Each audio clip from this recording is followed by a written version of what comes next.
Dapat hindi mo pinapatay ang katawan para lang magkapera. Magkapera ka pero sa tama at balansing paraan, hindi yung sobrang pagtitiis, pagdurusa. Napakaraming mga halimbawa, mga nagtatrabaho sa ibang bansa, ang tagal-tagal nandun pagkatapos nagkakasakit.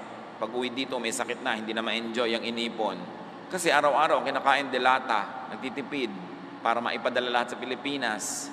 Hindi na nakakakain ng sariwang gulay, sariwang prutas, puro delata, delata, delata. May bunga yon sa katawan. Kaya dapat huwag kang sobrang magtipid. Mag-enjoy ka rin, magtipid ka ng konti, mag-enjoy ka ng konti, sabay. Hindi puro, saka na ako mag-enjoy, puro pagtitipid. Nakakatiyak ka ba, nakahaba ang iyong buhay para magkaroon ka ng oras mag-enjoy? Hindi naman tayo nakakatiyak kung gaano kahaba ang buhay, kaya dapat everyday may konting bakasyon ka, may konting treat to yourself, para kung namatay ka bukas, wala kang pagsisihan. Every week mo konting bakasyon ka, may konting enjoyment, para kung next week di ka na umabot, wala ka din pagsisisihan. Every month, may konting bakasyon ka, may konting fun. Hindi yung puro hirap ng ilang taon, tapos ilalagay mo lahat yung enjoyment mo sa dulo. Kung wala ka na doon sa dulo, di lugi ka. Kaya mahalaga, nag-enjoy, nagtatrabaho. 6 days you work, on the 7th day you enjoy, you rest, and then you work, and then you rest. Hindi 10 years of work at saka nila magbabakasyon. Walang ganun. Hindi yun mabuti para sa ating katawan. Dapat hindi mo pinapatay ang katawan para lang magkapera. Magkapera ka pero sa tama at balansing paraan, hindi yung sobrang pagtitiis, pagdurusa. Napakaraming mga halimbawa, mga nagtatrabaho sa ibang bansa, ang tagal-tagal nandun pagkatapos nagkakasakit.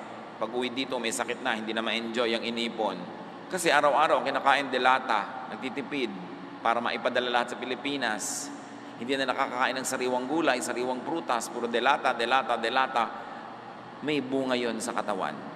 Kaya dapat huwag kang sobrang magtipid. Mag-enjoy ka rin, magtipid ka ng konti, mag-enjoy ka ng konti, sabay. Hindi puro, saka na ako mag-enjoy, puro pagtitipid. Nakakatiyak ka ba, nakahaba ang iyong buhay para magkaroon ka ng oras mag-enjoy? Hindi naman tayo nakakatiyak kung gaano kahaba ang buhay, kaya dapat everyday may konting bakasyon ka, may konting treat to yourself, para kung namatay ka bukas, wala kang pagsisihan. Every week mo konting bakasyon ka, may konting enjoyment, para kung next week di ka na umabot, wala ka din pagsisisihan.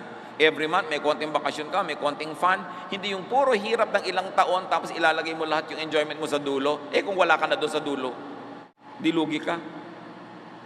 Kaya mahalaga, nag-enjoy, nagtatrabaho. 6 days you work, on the 7th day you enjoy, you rest, and then you work, and then you rest. Hindi 10 years of work at saka nila magbabakasyon.